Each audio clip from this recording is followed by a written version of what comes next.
Morning students, बेटे हम start कर रहे हैं हमारा next chapter third feature problem and policies of agriculture. बहुत ही इजी चैप्टर है ये भी।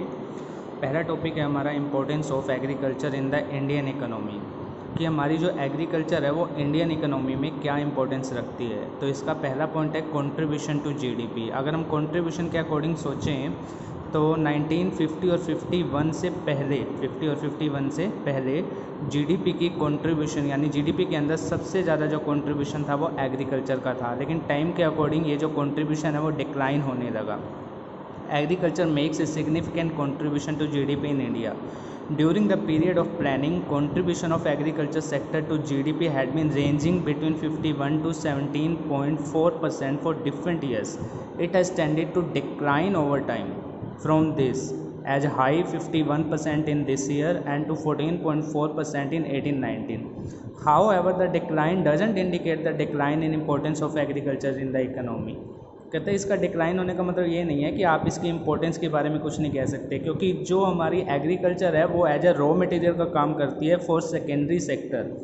It often occurs owing to relatively faster growth of secondary and tertiary sector of the economy. ये दोनों सेक्टर हमारी एग्रीकल्चर सेक्टर के अकॉर्डिंग उससे ज़्यादा फास्टर रेट से इन्होंने ग्रोथ की, तो दैट्स वाई एग्रीकल्चर का कंट्रीब्यूशन थोड़ा सा डिक्लाइन हुआ। बट ये नहीं है कि इसकी कोई इंपॉर्टेंस नहीं है। Supply of wage goods are the necessity of life such as wheat, rice, pulses, maize, बाजरा, oil, seeds. Agriculture provides wages about goods to about 121 crore of people in India. तो जस्ट लाइक ये wage good हमें supply करवाती हैं, provide करवाती हैं। Next है हमारा source of employment. In India agriculture is a significant source of employment. Over 50% of working population in India is engage in agriculture sector. 50% से ज़्यादा पॉपुलेशन जो हमारी इंडिया की है वो एग्रीकल्चर सेक्टर के अंदर जुड़ी हुई है। Implying that agriculture is the principal source of subsistence for the people in India. लोगों को सब्सिस्टेंस का मीनिंग होता है अपने लिए, सिर्फ अपने लिए ही खेती करना, जस्ट लाइक। तो प्रिंसिपल सोर्स बना हुआ है लोगों का। Supply of raw material. Agriculture supplies industrial raw material like cotton for the textile industry, seeds for the oil industry, sugar cane for the sugar mills, etcetera. Source of demand for the industrial goods. Agriculture sector is an important source of demand for the industrial goods, particularly the capital goods. Tractor, harvester, machines are demanded exclusively by the agriculture sector. Thus, agriculture prosperity leads to industrial prosperity. अगर agriculture prosper होगा तो industrial भी अपने आप ही prosper हो जाएगा। Contribution to international trade. Agriculture makes a significant contribution to India's international trade. Thus, in 1819, share of agriculture in total exports of the country stood at 11.76%. यानी agriculture sector ने international trade में भी बहुत बड़ा contribution दिया है। India exports T, jute, cashew nuts, tobacco, coffee and spices.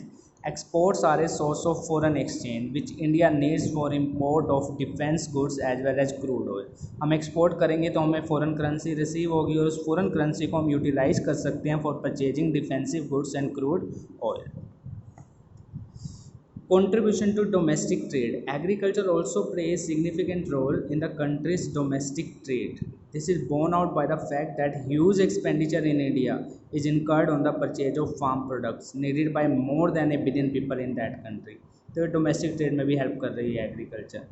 Support to the transport industry. Agriculture in India offers a crucial support to transport industry because railway and roadways are the bulk carriers of farm products in India. तो वो एक तरह से उनको रोज़गार provide करवा रही है। Wealth of the nation. A significant component of the country's wealth belong to the agriculture sector. In terms of fixed assets, land occupy the highest rank in India. Besides, capital worth crores of rupees stay invested in major and minor irrigation projects। यानी एक significant component क्या है कि country का जो wealth है वो agriculture sector से ही जुड़ा हुआ है।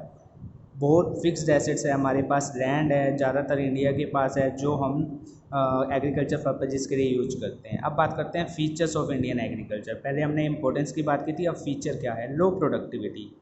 Productivity means output per hectare of land. ये डेफिनेशन आ सकती है 1 मार्क्स के अंदर। Productivity means output per hectare of land. यानी 1 हेक्टेयर लैंड से हमें कितना आउटपुट मिलता है उसे लोग उसे प्रोडक्टिविटी बोलते हैं। लेकिन ये टाइम टू टाइम हमें कम मिल रहा है, दैट्स वाई हम कह रहे हैं कि प्रोडक्टिविटी हमारे यहाँ पे लो है। It is extremely low in India compare to advance nation in the world. ये आपको कंपैरिजन करके दिखा रखा है। और क्या फीचर हैं? इस लो प्रोडक्टिविटी की वजह से ये बैकवर्ड का साइन है, since agriculture sector generates demand for the industrial sector and backwardness of the agriculture implies slow growth of industry. क्योंकि यही रॉ मटेरियल बनने वाला है इंडस्ट्रियल सेक्टर के लिए, अगर यही प्रोस्पर नहीं होगा तो हमारा इंडस्ट्रियल सेक्टर भी ग्रोथ नहीं कर पाएगा। डिस्कस्ड अनएम्प्लॉयमेंट, डिस्कस का मतलब ये है जहाँ एक फार्म के अंदर 2 to 4 पर्सन की रिक्वायरमेंट है बट 10 पर्सन एक ही फैमिली के काम कर रहे हैं, तो वो एक्स्ट्रा पर्सन उसके अंदर लगे हुए हैं, उनकी वहाँ पे ज़रूरत नहीं है। Discuss unemployment is a situation of hidden unemployment. It occurs when the number of person engage on a piece of land is much higher than what is actually needed. यानी जितने लोगों की ज़रूरत है उससे ज़्यादा लोग खेत में काम कर रहे हैं। So apparently all are employed. देखने में तो ऐसे लग रहा है सभी काम कर रहे हैं, but in reality many are unemployed. Even when some are withdrawn total output will not fall. अगर हम उनमें से कुछ पर्सन को हटा भी देते हैं तो आउटपुट पे कोई इम्पैक्ट नहीं पड़ता। डिपेंडेंस ऑन द रेनफॉल, हमारी जो एग्रीकल्चर है इन India is heavily dependent on rainfall. Accordingly crop production is highly uncertain. Goods rainfall means good crop and bad rainfall means bad crop. Subsistence farming, farming in India is subsistence oriented, यानी लोग सिर्फ अपने लिए ही ज़्यादा उगाते हैं, उनको commercial look के लिए यानी सेल के लिए वो काम नहीं करती। It means primary objective of the farmer is to secure subsistence for his family, it is not to earn profits. It implies that farming in India is not much commercial in nature. Subsistence agriculture fails to generate surplus for investment. Lack of modern inputs. Modern inputs like chemical fertilizer, insecticide, pesticides are not judiciously used because bulk of farming population in India is extremely poor. Poor होने की वजह से वो इन चीज़ों को खरीदते ही नहीं हैं। And lack of modern input leads to low productivity. Small holding. Small holding मतलब छोटे छोटे पार्ट्स में उनकी जो लैंड है वो डिवाइड हुई है, तो छोटे छोटे पार्ट पे मशीनें नहीं लगा सकते क्योंकि उनकी कॉस्ट बहुत ज़्यादा आती है। Small holding is a characteristic feature of the Indian agriculture. Small holding as a hindrance in the process of growth in two way. Growth में हिंड्रेंस यानी बाधा बनी हुई है। कैसे? Mechanization of farming becomes difficult and marginal farming continue to view farming as a source of subsistence rather than an enterprise profit. अगर छोटी छोटी उसके पास लैंड है, पहली बात वो मशीनाइजेशन नहीं कर सकता, मशीन का यूज़ नहीं कर सकता, कॉस्ट बहुत ज़्यादा आती है। दूसरा, वो उस पर उतना ही उगाएगा जिससे कि वो अपनी फैमिली को सब्सिस्टेंस कर पाए, प्रॉफिट अर्न करने के लिए वो एक्स्ट्रा सरप्लस नहीं उगा पाएगा। लैंड और tenant conflict, huge areas are cultivated by the tenants who are not the owner of the soil, यानी जो आगे काम करते हैं, but the bulk of the revenue is appropriated by the owner. लेकिन जो इनकम होती है वो ज़्यादा से ज़्यादा ओनर के पास जाती है। Tenant often get bare minimum, या फिर उन्हें मिलता ही नहीं है या बहुत कम मिलता है।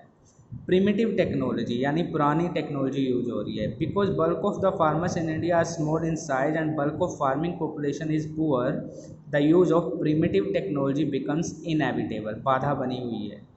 These are plenty of instances where bulls plough the fields rather than the tractor. अभी भी बैलों को यूज किया जाता है comparatively to tractor. We find heavy reliance of cultivators on cattle power and man power rather than the modern equipments like tractor, harvester machines etcetera. तो ये कुछ फीचर्स थी। अब बात करते हैं problems of Indian agriculture. Number 1, lack of permanent means of irrigation, सिंचाई के साधनों की कमी है। Crop farming in India heavily dependent on rainfall. Permanent means of irrigation are extremely deficient. Dependence on rainwater make Indian agriculture extremely vulnerable. Good rainfall, good harvest, while droughts cause a substantial loss of output. तो हम ज़्यादा से ज़्यादा सिर्फ rain पे depend कर रहे हैं। इरीगेशन के हमारे पास जो मीन्स हैं वो क्या हैं? कम है, साधन है जो कम है। Deficiency of finance. Deficiency of finance is another major problem facing Indian agriculture. For bulk of their financial needs, small farmers depend upon non-institutional sources, including Mahajan, यानी वो बैंकिंग वगैरह में जाने के पास महाजन वगैरह से ज़्यादा पैसे लेते हैं। They charge very high rate of interest. Institutional finance is extremely scarce in relation to need of farmer. बहुत ही कम ऑप्शन है इंस्टीट्यूशनल फाइनेंस में, या लोगों को उनके बारे में अवेयरनेस नहीं है। Lack of finance hinder growth of Indian agriculture. Conventional outlook towards farming is yet another problem of Indian agriculture. Despite innovative farm technology and farm management practices, Indian farmers continue to rely on conventional wisdom. आज भी लोग नई technology को अपनाने से थोड़ा कटते हैं एक तरह से, यानी वो अपनी कन्वेंशनल पुराने मेथड्स को ही यूज करते हैं। He continue to consider farming more as means of subsistence and less as a business venture. उसे सिर्फ अपने सब्सिस्टेंस के लिए फार्मिंग करते हैं, वो उसे एक बिजनेस की तरह नहीं देखते हैं। अकॉर्डिंगली ही continue to focus on crops which offer him food security rather than those which yields high profits. यानी वो उन फसलों को उगाना पसंद करते हैं जो उन्हें खाना दे, कंपैरेटिवली जो उनको हाई प्रॉफिट दें। Small and scattered holdings in India are not only small but scattered. एक तो छोटी हैं और फैली हुई हैं जगह जगह पे, एक साथ भी नहीं है। Small holding do not allow the use of modern technology and scattered holding increase the cost of management. जगह जगह अगर ज़मीन अलग अलग जगह पे है तो अलग अलग जगह पे एक तो मशीन चलाना, एक साथ मशीन चलाना, तो कॉस्ट अलग अलग जगह पे मशीन चलाने में ज़्यादा आती है। स्कैटर्ड होल्डिंग में ज़्यादा कॉस्ट आती है। Exploitative agrarian relation. Agrarian relation refers to the business relation between the landlord and the tenants. Most landlords are absentee landlords, यानी वो खुद काम नहीं करते जिनकी ज़मीनें होती हैं। They seldom do farming themselves, relying on rental income. They tend to exploit their tenants. वो tenant से काम कराते हैं और हायर रेंट चार्ज करते हैं, जिससे कि जो टेनेंट होते हैं उनको कम इनकम हो पाती है। Lack of organise marketing system. Agriculture marketing system is highly unorganise. कोई सिस्टम नहीं है मार्केटिंग का एग्रीकल्चर के लिए। Vast majority of the small farmers continue to sell their output in the local market at reduce rate. वो मजबूर हो जाते हैं अपने आउटपुट को लोकल मार्केट में कम रेट पे बेचने पे। To a large extent this is a their compulsion, क्योंकि उन्होंने पैसा उधार लिया हुआ होता है तो उनके लिए मजबूरी हो जाती है। They are oblige to sell their product to mahajan money lender in return for the loans they raise from these middleman. So briefly agriculture in India faces a number of problems, जो आप पढ़ चुके हैं। तो आज का इतना ही टॉपिक है।